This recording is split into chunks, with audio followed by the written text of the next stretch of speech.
Bonjour à tous, chers auditeurs, je suis heureuse de vous retrouver comme chaque samedi à 15 heures sur Fréquence Fusion dans Rendez-vous chez Samantha. Vous êtes avec moi, vous êtes aussi en compagnie de David Guérin, notre journaliste de Tribulation avec Anne-Marie. Et là, j'ai le plaisir d'accueillir aujourd'hui Jude Baumann, réalisateur. Jude, bonjour. Bonjour Samantha. Plein de... Tu as un film à l'affiche actuellement, donc toi, tu es réalisateur, également producteur. Oui. Un film qui te tient à cœur, qui parle d'un sujet, d'un fait de société également. Est-ce que tu peux nous en parler de Fragment, qui est actuellement à l'affiche à Grasse? On va repréciser les heures et les jours. Oui, voilà. Alors, Fragment, c'est un film qui est effectivement sur un sujet de société et qui traite de la bipolarité. Alors, il n'était pas rare pendant le tournage on me posait la question souvent, mais c'est quoi le sujet de ton film? Et effectivement, lorsque je parlais de bipolarité, tout le monde me citait un membre de sa famille ou un ami proche, et avec tout ce que cela implique pour les familles et les proches. Voilà un petit peu la façon dont je suis entré dans ce sujet. Elle était personnelle parce que moi aussi j'ai quelqu'un de ma famille qui est bipolaire, et comment ensuite j'ai pu sentir que c'était une maladie qui était complexe, très propagée, quoi. Oui. C'est une maladie complexe qui a des degrés différents. Oui, c'est une maladie complexe qui a des degrés différents. Alors je suis pas tout bide, attention, je suis réalisateur. Donc moi, comment j'ai appréhendé la bipolarité? D'abord par cette grande carence affective, ce grand besoin de se rassurer tout le temps auprès des autres, ce qui est d'ailleurs assez pompant, parce que c'est obsessionnel. Ces gens pour valider tout ce qu'ils font, sinon il y a voilà. Ensuite, c'est une maladie qui se caractérise par ce qu'on appelle des up et des down, c'est-à-dire on peut être au plus bas et puis le lendemain ou quelques jours après, avec un traitement, être au plus haut. Et quand on est au plus haut, si on dépasse les limites, on redescend de nouveau dans le down, et c'est toujours un peu comme ça. Donc la deuxième chose qui est caractéristique dans la maladie, c'est que la personne aussi n'a pas confiance en elle, jamais, quoi. Voilà. Et le troisième stade, ça peut être le passage à l'acte. Le passage à l'acte, la mise en danger. Oui. Ces personnes peuvent aller jusqu'au suicide. Voilà. Alors ça touche des personnes fragiles, qui sont fragilisées par une enfance, un environnement, ou pas forcément? Ça peut être tellement de choses, tellement de choses. Mais effectivement, il y a eu un trauma quelque part dans l'enfance. Bon, si je prends le problème particulier de la personne qui a été touchée, ça a été suite au divorce des parents. C'est là que c'est parti. D'autres peuvent générer d'autres choses psychosomatiques. C'est moins grave. Là, ça génère des passages qui sont dans le haut, dans le bas, et qui sont très difficiles à déceler, parce qu'on décèle cette maladie quand même sur le tard. Cette carence qui peut être affective, elle est, ces personnes-là sont sans cesse à la recherche de pouvoir combler justement ce vide, ce manque. Oui, j'ai constaté ça à plusieurs reprises, et ce sont des personnes qui qui ne se désocialisent pas non plus. Elles peuvent se désocialiser, mais en général, il faut qu'elles trouvent aussi réponse. En général, c'est des personnes très sensibles, très intelligentes. Donc, il faut qu'elles trouvent réponse à comment dire, à leur questionnement. C'est un questionnement très profond, quoi. Est-ce qu'on peut dire que c'est des personnes hypersensibles? Est-ce que ça serait un terme qui peut leur être approprié? Ce sont des personnes hypersensibles, et moi je compare ça à quelque chose de la nature une espèce d'hémorragie de la sensibilité, vous voyez. Cette hémorragie de la sensibilité, ça passe par l'excitation, ça passe par beaucoup de choses qui font que ça les épuise aussi, et ça épuise l'entourage. Donc c'est pour ça que c'est une maladie. Bon, j'ai aussi à Nice, il y a une personne extrêmement bien qui est le professeur Benoît, qui est à l'hôpital Saint-Roch et qui m'a beaucoup aidé, et qui est un médecin qui a traité la personne de ma famille. Et on arrive quand même, alors ça c'est quand même pour donner un peu de courage à ceux qui ont ce genre de problème, on arrive à la résilience. Voilà, la personne de ma famille est arrivée à la résilience. Sauf que il faut le vouloir. Ces personnes, si elles ne le veulent pas, alors c'est quasi impossible. Oui. C'est quasi impossible voilà. Il faut qu'il y ait la volonté de la part de la personne concernée. Si tout l'entourage a toute la volonté possible, si la personne ne veut pas se soigner, c'est cause perdue. C'est malheureusement cause perdue, et ça ne peut que s'aggraver, quoi. Voilà. Exactement. Donc un jour ou l'autre, quand ça va au plus mal, quand on est obligé de les enfermer, voilà, et que la maladie est décelée, il faut bien que là elle se soigne. Mais c'est dommage d'attendre ce stade. Voilà, comme pour toutes les maladies. Bon, alors après, moi, je parle de maladie là, mais on ne devrait pas parler d'une maladie. C'est plutôt une déviance, on va dire, une déviance de la profondeur de l'âme. Vous voyez, et moi, c'est comme ça que j'ai traité mon film. Je l'ai pas traité du point de vue clinique du médecin. Je ne suis pas compétent.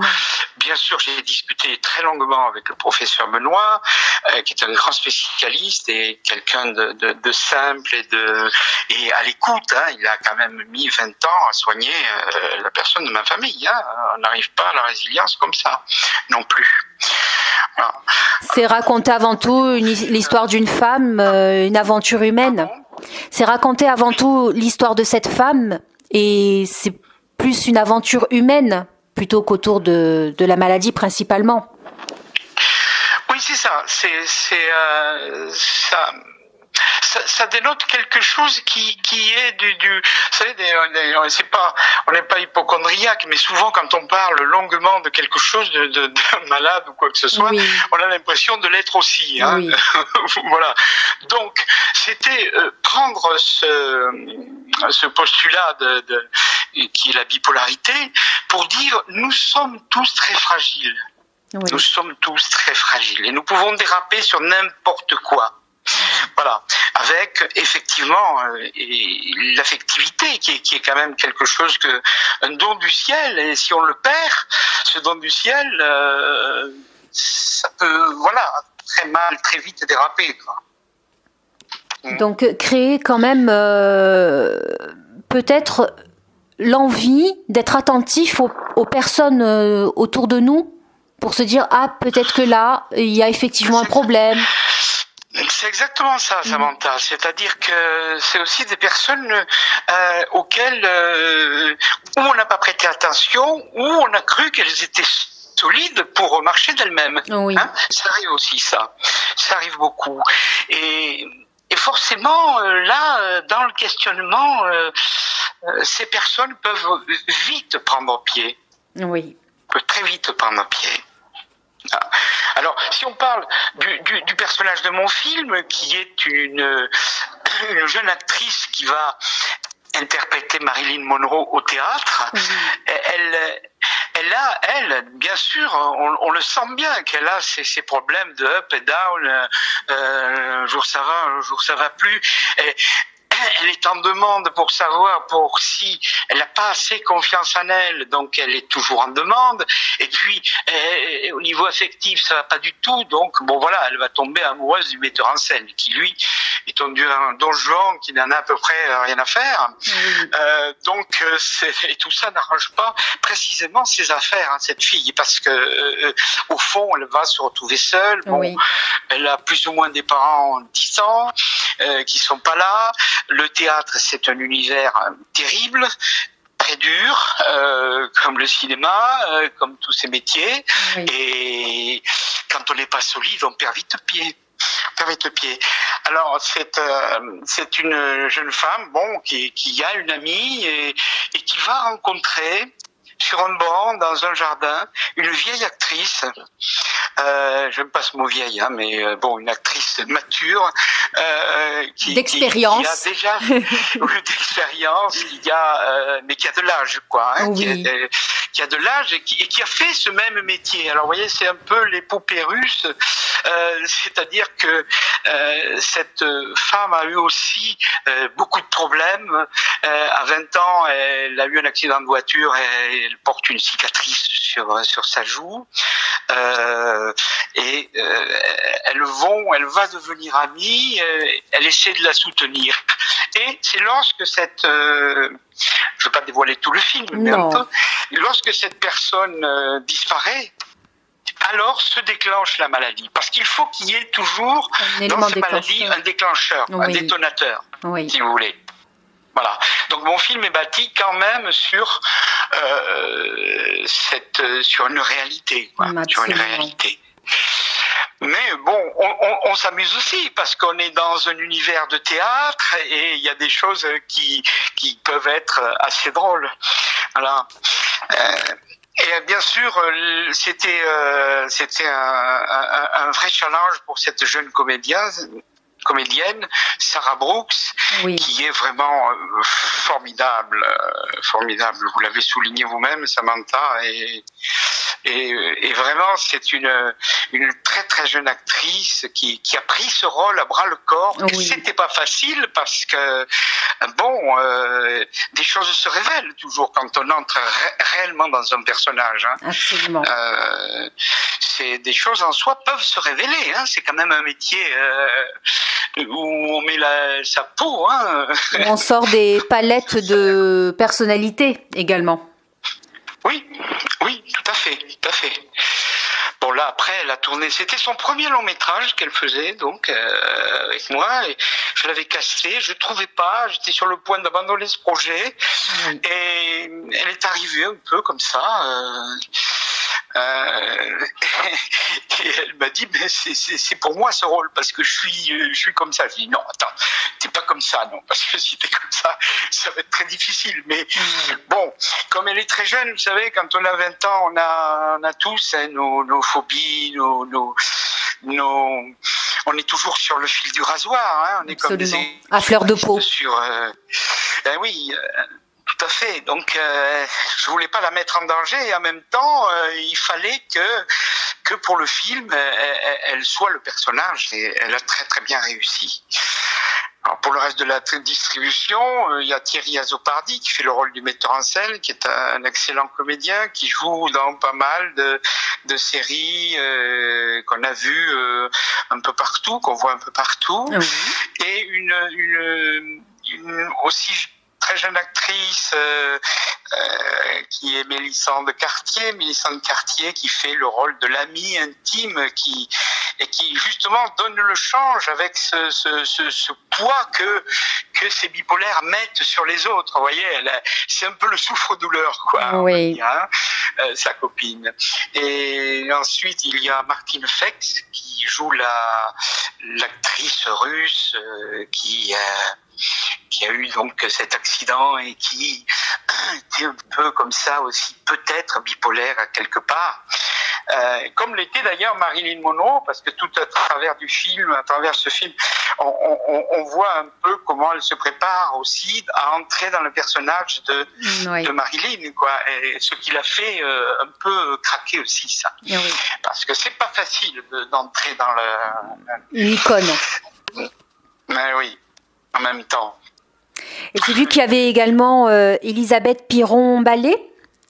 Alors il y a Elisabeth Piron-Ballet, qui incarne une assistante et qui incarne très bien la jalousie qu'elle peut avoir vis-à-vis du metteur en scène dont elle est secrètement amoureuse.